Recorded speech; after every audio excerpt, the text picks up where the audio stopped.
There is a story in the Old Testament that, if I'm honest with you, I consider the most disturbing in the entire Bible. It could well be considered inappropriate for minors. So before you watch this video, I want to make sure you know that this video is not suitable for all ages and could trigger some kind of trauma from your past. The story I am referring to is found in chapters 19 to 21 of the book of Judges. Many people are familiar with chapter 19, but do not read the rest of the story. I believe there are several important lessons that you and I need to learn from such a disturbing story. First, I will tell you the story as dramatically as possible, and then we will explore the lessons I believe we can learn. Join me in Judges chapter 19. In chapter 19, verse 1, in the days when there was no king in Israel, a Levite who lived in a remote part of the hill country of Ephraim acquired a woman from Bethlehem of Judah as his concubine. I want you to understand that here is a Levite man living in the northern part of Israel, and he acquires this woman to be his concubine, or wife, however you want to call it, and she is living in the south in Bethlehem. Let's continue the story. She was unfaithful to him and left him for her father's house in Bethlehem of Judah, where she stayed for 4 months. She betrayed him and returned to her father's house in Bethlehem. So the story continues. Essentially, this Levite man wants to get his wife back. So he travels from the north of the hill country of Ephraim to the south in Bethlehem to seek this woman and be with her again. He gets there, and her father is very hospitable. Several times the man says, "I have to go. Give me my wife so I can return home."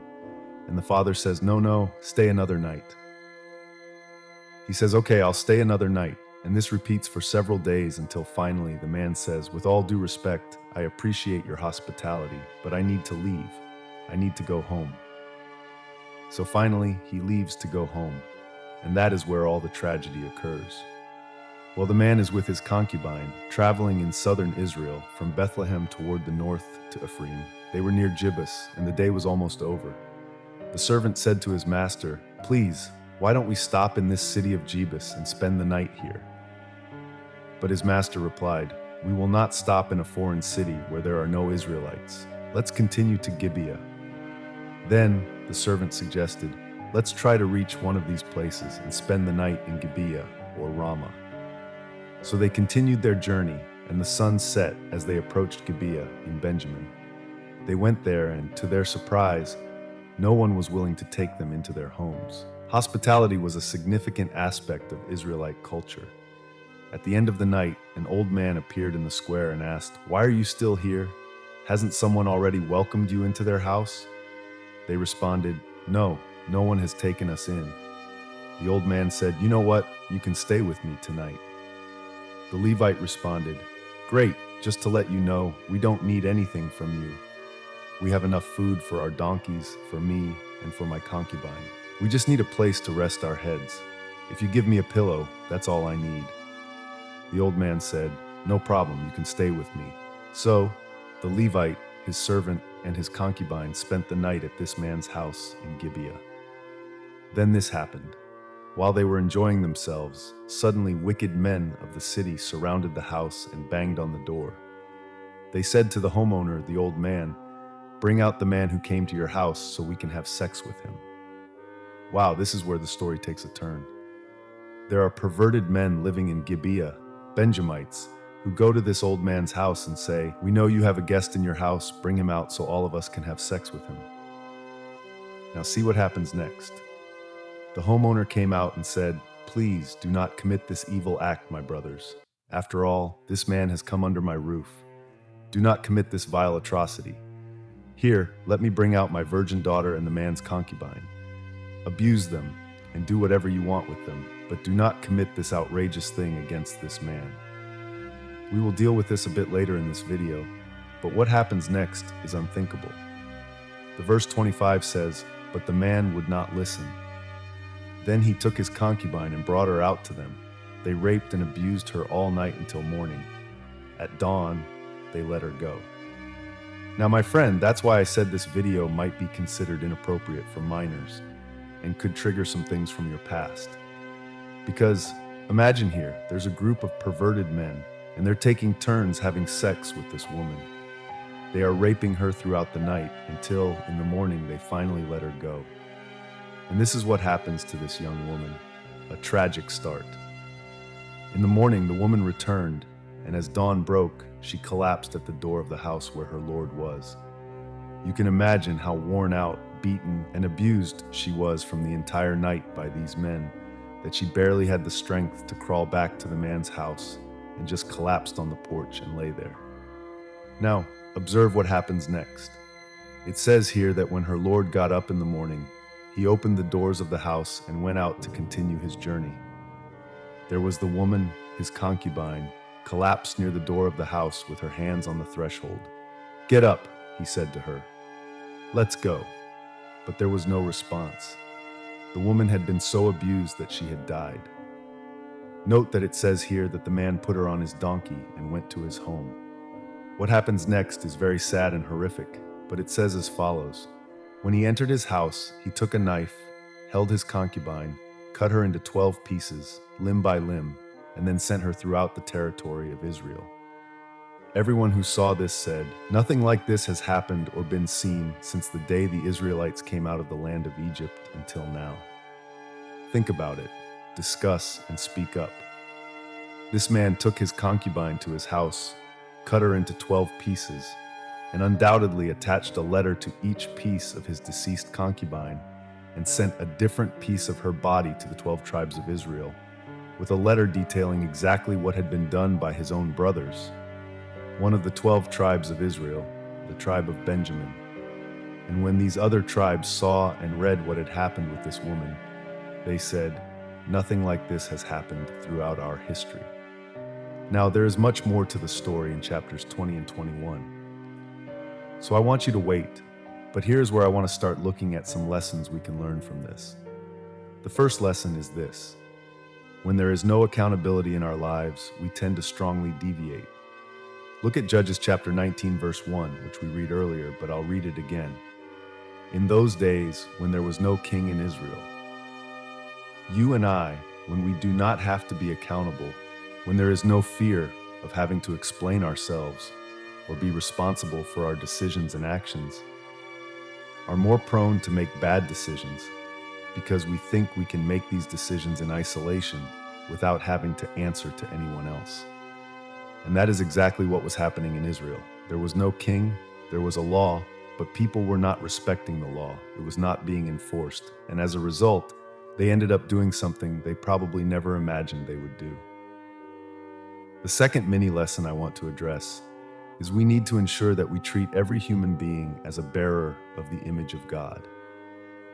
Here is this man saying it would be wrong for them to do whatever they want with this man, but they can do what they want with my daughter and with his concubine. His mindset was that the life and virtue of this man were more valuable than his own daughter and the concubine of this man. We need to make sure, and that's why seeing inappropriate sites and such, we must make sure not to do it.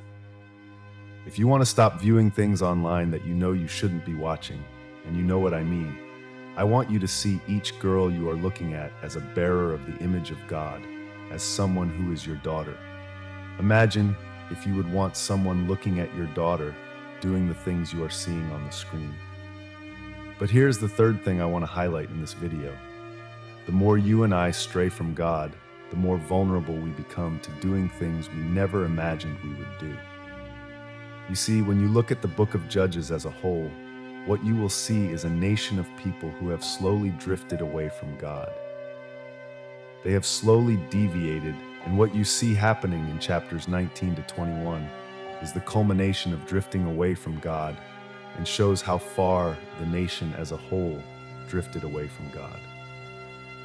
And my friend, you and I are no different, because if we do not maintain a close connection with God, if we stray from God, if we deviate from God, that is when we, like the Israelites, will find ourselves doing things that someone 10 years ago would have tried to tell us we would do, and we would have been convinced that there was no way we would do those things. There's no way I'll get a divorce. There's no way I'll have an affair. There's no way I'll be fired from my job because they found me watching something online. There's no way I'll be smoking marijuana or whatever. The further you stray from God, the more vulnerable you become to committing that sin. Now, the story doesn't end in chapter 19. I wish it did. But in fact, it gets worse because what happens now in chapter 20 is a civil war among the 11 tribes of Israel, and they are fighting against the tribe of Benjamin because it was the tribe of Benjamin that committed that atrocious act of sin against one of their own Israeli brothers. So, I encourage you to read in detail chapters 20 and 21, but to summarize, there is a huge battle. Thousands and thousands of lives were lost as a result of that battle from both sides. And what ends up happening is that only 600 Benjamite men remain. Then in chapter 21, the other 11 tribes begin to feel bad or pity for the tribe of Benjamin because they are essentially worried that this tribe of Benjamin is going to become extinct since there are only 600 men left alive, but no Benjamite women for them to marry and reproduce. Now they have another problem because now they are worried that one of their 12 tribes of Israel is going to become extinct. This leads to my fourth lesson. Every bad decision we make has consequences that we cannot choose. Although what these Benjamites did was wrong, the other 11 tribes coming and actually fighting and killing them was a decision they made. And now they have to deal with the outcome of that decision. And the Benjamites also have to pay for the outcome of their bad decision. Listen, you can choose your sin, but you can't choose your consequences. Every decision you make has consequences. And the problem is, personally, you and I cannot choose those consequences. So what happens is that the Israelites go and kill men from this clan called Jabesh Gilead. And there are 400 women who have never been with a man. Then they take these 400 women and give them to 400 of the 600 Benjamite men so these men can reproduce. But what's the problem? Simple math. There were 600 Benjamite men who couldn't find wives because all the wives had been killed, and 400 of them now have a wife given to them from the clan of Jabesh Gilead. So the problem is that there are now 200 men from Benjamin who do not have wives, and that's why I said that one bad decision leads to another. What happens next is that these Israelites basically say, you know what? We all made a vow saying we could not give our daughters to any of the Benjamites, but it says nothing about if they are taken. So what happens is that they have to make another bad decision and say, you know what? This is what the Benjamites need to do.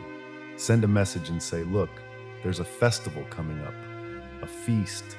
And basically, some of our daughters are going to be dancing and having fun at this feast.